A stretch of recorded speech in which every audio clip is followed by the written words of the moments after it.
Assalomu alaykum qadrdonlar. Ancha vaqt bo'lib qoldi.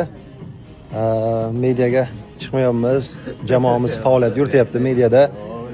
Ba'zi o'rinlarda ularga kerakli narsalarni aytib qo'yapmiz. O'zimiz boshqa xudo xolasa sizlarni xursand qiluvchi bir yangiliklar ustida ishlab yuribmiz.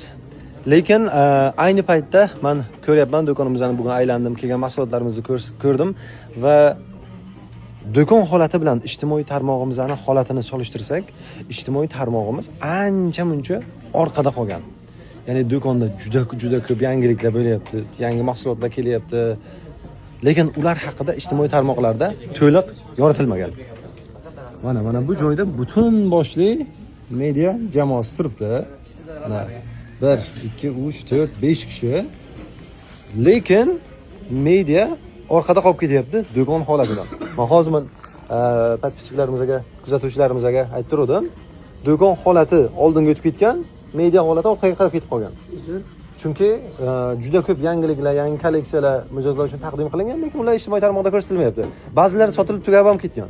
Lekin ijtimoiy tarmoqdagi foydalanuvchilarimiz bundan bexabar. Shu uchun menimcha mana bu kishi yaqinda xabarlaringiz bor, Galosiyodagi do'konimizga reyd qiluvdilar.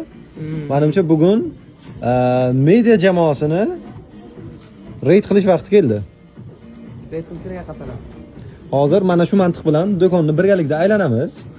Do'konimizda juda ko'p yangiliklar bor. Sizlar ularni ko'rsatmagansizlar. Shular bo'yicha endi ana tanbehlarni bevosita kuzatuvchilarimiz oldida eshitasizlar. Ma'qulmi? Tayyormisizlar? Boshladik.